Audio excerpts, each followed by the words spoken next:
ظہیر احمد کراچی سے بات کر رہا ہوں. میرا سوال ہے کہ زکوٰۃ خیرات کے طور پہ دے سکتے ہیں؟ مثلا کسی کا روزہ کھلوا دیا یا کل خوانی کر دی لیکن اس میں کوئی لوگ زکوٰۃ کے مستحق نہیں ہو، کیا اس طریقے سے زکوٰۃ ادا ہو جائے گی؟ زکوٰۃ میں حقدار کو مالک بنانا یہ ضروری ہوتا ہے، اس لیے وہ جو آپ نے صورت بتائی نا، کل خوانی میں خرچہ کر دیا یا کسی کو کھانا کھلا دیا، افطار کروا دی، تو اس طرح زکوٰۃ نہیں ہوتی.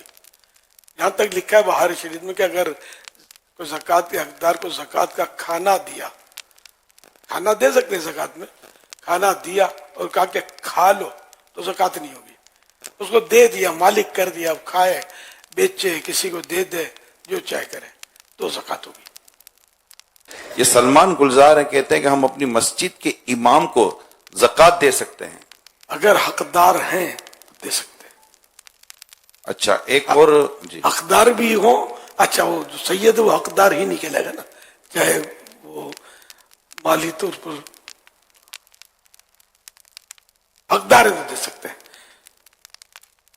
میرا نام عدنان چشتی ہے، میں چشتیاں شریف سے بول رہا ہوں. میرے اہل سنت سے یہ سوال ہے کہ جو گندم اپنے گھر کے استعمال کے لیے بوئی جاتی ہے کیا اس پر عشر ہوگا؟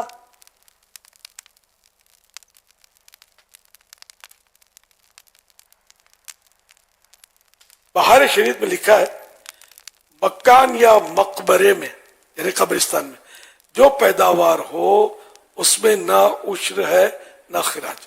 تو آپ نے جو سوال کیا اس کے مطابق اس میں عشر نہیں ہے. اور آپ چشتیاں کی وجہ سے اپنے آپ کو چشتی کہتے ہیں، تو کل بھی یہ سوال چلا تھا، کل بولنا رہ گیا.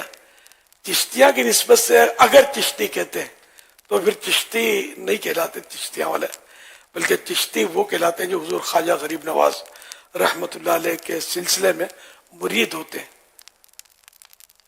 ابھی مدنی مذاکرے میں امیر اہل سنت سے عشر کے حوالے سے سوال ہوا، تو اس میں تھوڑی سی وضاحت درکار ہے کہ اگر کوئی شخص گندم کاشت کرتا ہے اور اس کی پیداوار 100 بوری ہوتی ہے اور اس میں سے وہ کہتا ہے کہ 20 بوری میں نے گھر کے استعمال کے لیے رکھنی ہے، تو اب وہ عشر پوری 100 بوری کا دے گا یا 20 بوری نکال کے 80 بوری کا عشر دے گا؟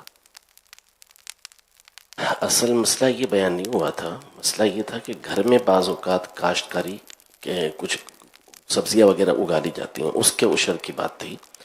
باقی جو کھیتی آپ نے کی ہے وہ چاہے آپ ذاتی استعمال میں لے کر آئیں چاہے اس کو آپ بیچیں، ہر صورت میں اس کے اوپر عشر یا نصف عشر جو بھی لازم ہوتا ہے وہ دینا ہوگا. تو یہ نہیں ہو سکتا کہ آپ 20 بوریاں نکال لیں اور اس پہ عشر نہ دیں، بلکہ جو 100 بوریاں ہیں پوری ہی اس کے اوپر آپ کو عشر دینا ہوگا.